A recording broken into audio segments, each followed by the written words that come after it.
Welcome into another edition of COVID Conversations. I'm David Kelly, pleased to be joined today from Orlando, Florida, Darrin Pierce, who is inside the NBA bubble. First of all, Darrin, tell us a little bit about what you do that has brought you into this situation.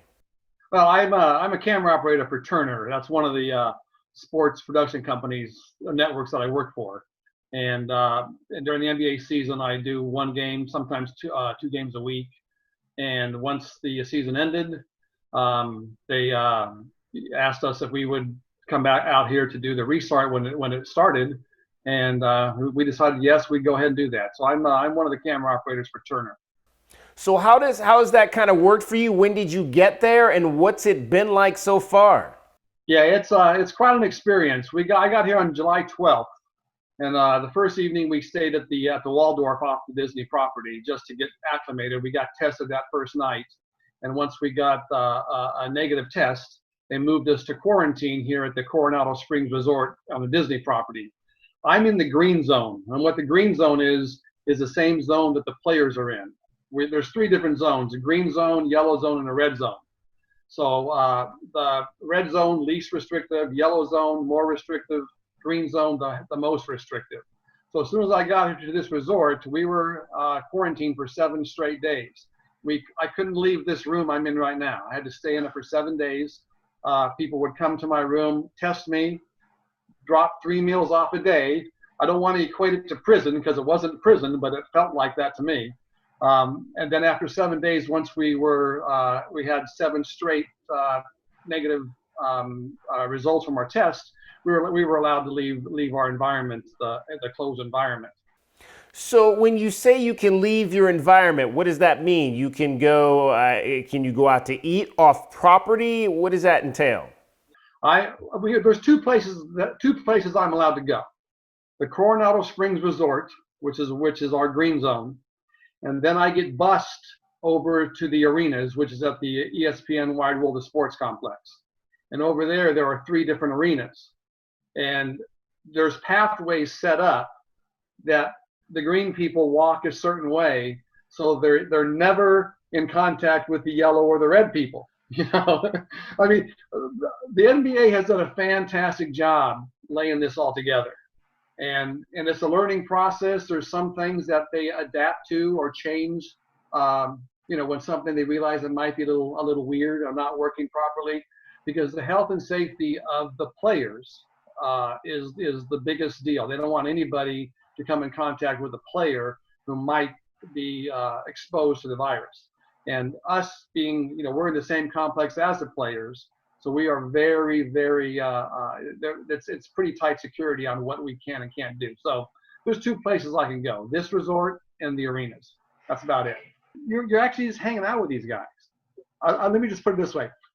We would not be able to hang out with the guys under normal circumstances, but now we're in this place. So now, I'm out there eating lunch, and here comes LeBron and Anthony Davis coming off of the walkway from the other restaurant, and everyone's just waving, saying hi to each other because we see each other every day. In fact, Miles Simon, I swear to God, I see Miles Simon twice a day, every day, because he's here with the Lakers, and I used to work with him at ESPN when he was a commentator for, I think we did the Big 12, and I was on the crew with him. So it's just a different environment now that we're within this same location with all these big name stars. It's kind of cool. So as long as you're in, like you said, you're green. So as long as you're around other greens, how does that social dynamic work? Do you have to be masked at that point because you're all getting tested every day? Is it kind of a more open experience? No, we still, that's one thing we asked about. We said, okay, if we're clear and everyone's, okay, negative, why are we still wearing masks? Why are we still, but I'm telling you, you wear a mask. As soon as I walk out this door, I put my mask on. And then I don't know if you can see this. I have this thing right here in my pass, and in this pass, it's a proximity sensor. So if ever I get within 6 feet of somebody, it beeps, right? But not only does it beep, it reads who I'm beeping against, and also it's tied to this. So it's tied to this. So if somehow within the next days or whatever, one of those people that this beeped against comes down with COVID, it automatically contact traces to whoever that person beeped with.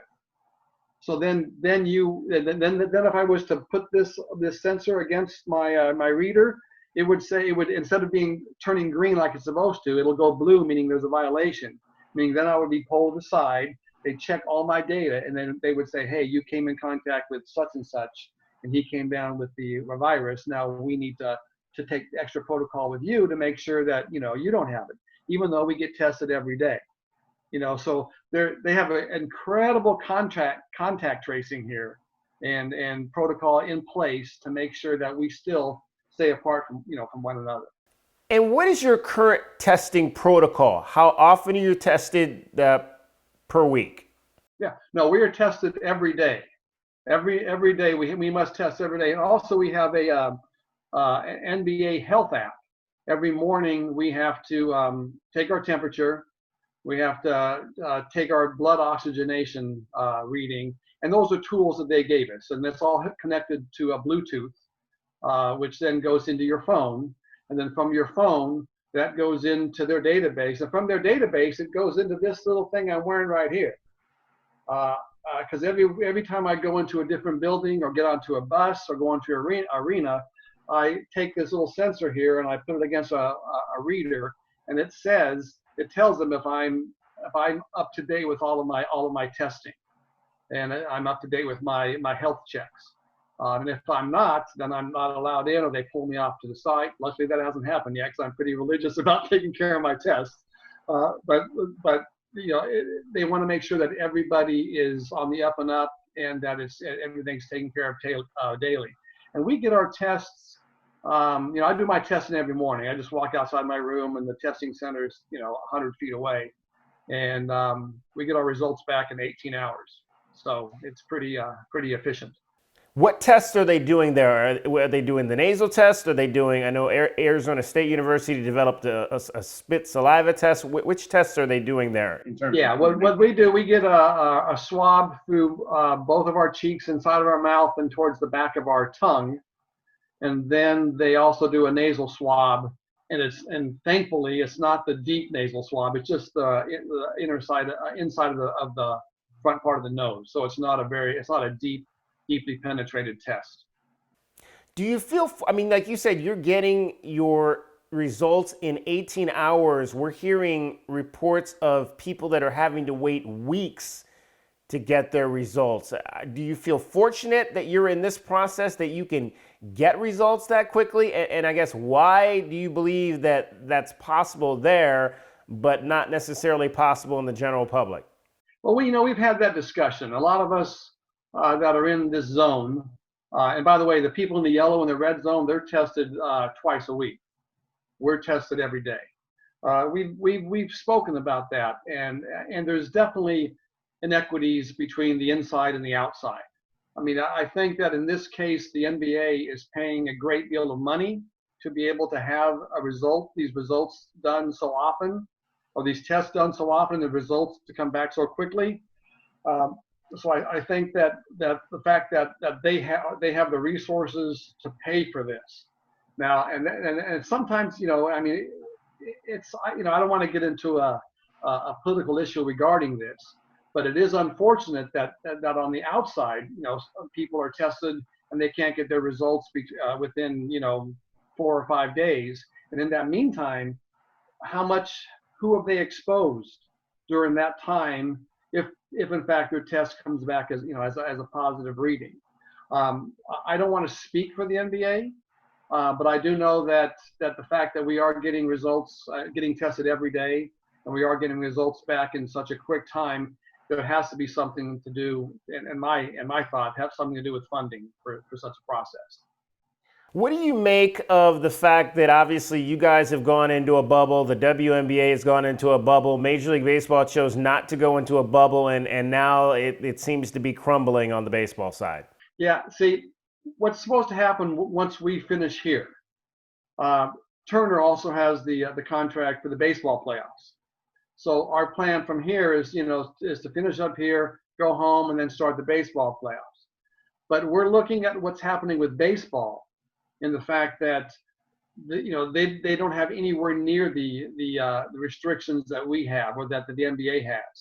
It seems to me, at least the Major League Baseball should perhaps house their teams in the same in a same location, rather than allowing them to go back home if they're at home, if they're home games, because things happen between driving home from Dodger Stadium and stopping to pick up something from a store, and you're running into people and that kind of stuff.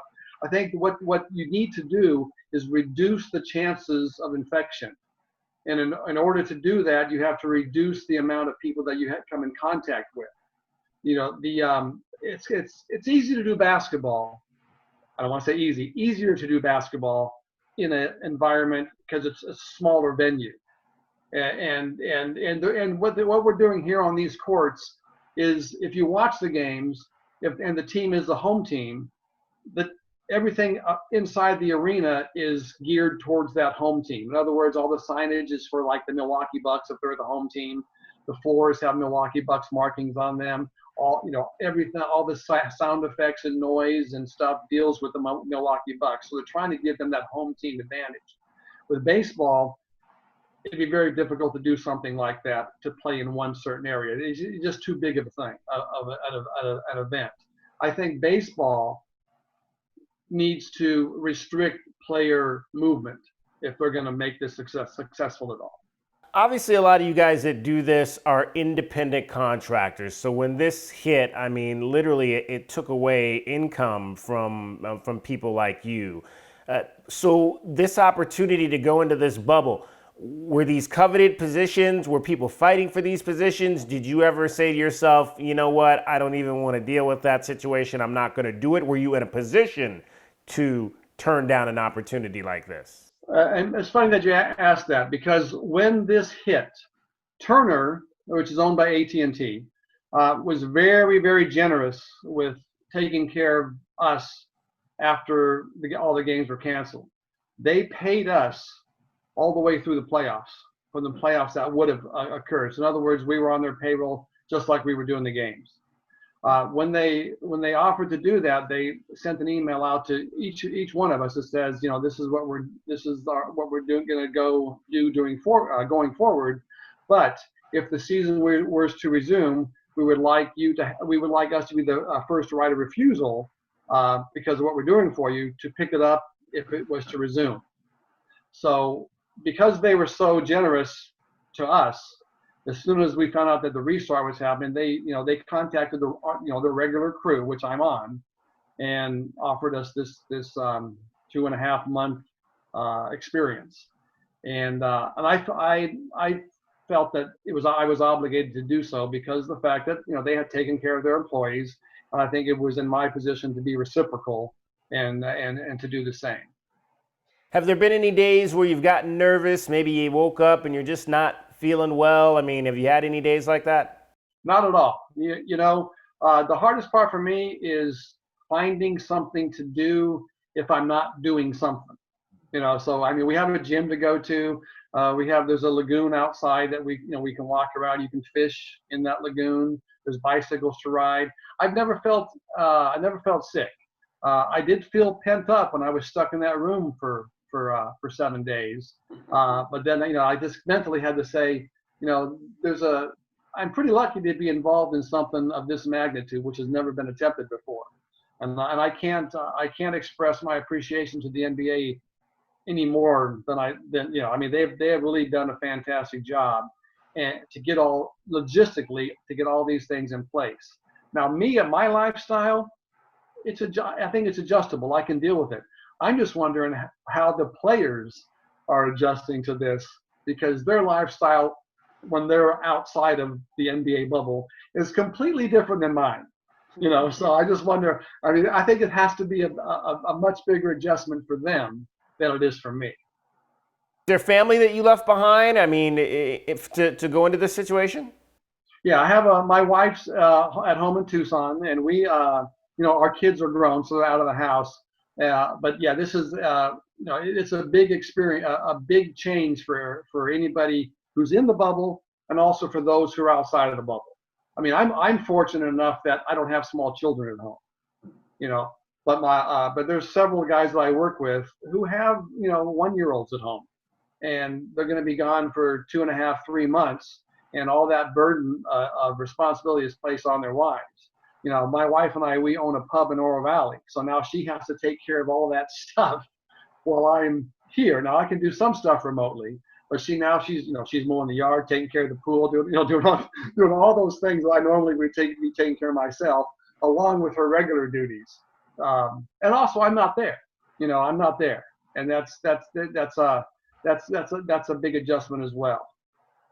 Now you said you own a pub, like a bar pub? Yeah, well, we don't like to call it a bar. I like to call it a pub, but yeah, it's in Oro Valley. It's called Growler USA. It's on Oracle, just north of Linda Vista in Oro Valley. Oh yeah. So just kind of switching gears there, because I've been covering. I don't know if you're aware that there's a lawsuit going on with a bunch of bar owners here in Arizona. I've been kind of covering that heavily over the last few weeks. What has been your ability to operate your business during this whole pandemic? Yeah, well, the big deal that came out was, when we had to shut down, right? Then we opened back up again. And, so the biggest challenge with that was doing what was expected of restaurant owners, making sure everything's clean, checking people's temperatures, not so much customers, but employees and vendors that would come in. But then the directive came out of closing down Series 6 and Series 7 establishments. Well, usually a Series 6 or Series 7 is a location whose primary sales are alcohol. Well, our primary sales is food. We have a very nice scratch kitchen. All of our food is fresh. So my sales, people were like 56, 57% food and less in alcohol. So there was argument about that when that directive came out, because the directive came out, said all Series 6 and 7 establishments who have these licenses and whose primary sales are alcohol needed to close. Well, the directive didn't affect me, or didn't affect our place, because our main source of income was not alcohol, it was food. So that didn't apply directly to us. And there was a couple of businesses that challenged that, and they won. And so we used that as a precedent to remain open. And as a result, we have a very consistent, faithful customer base. Sales aren't what they were a year ago, but they are adequate enough for us to remain open and continue to pay my employees.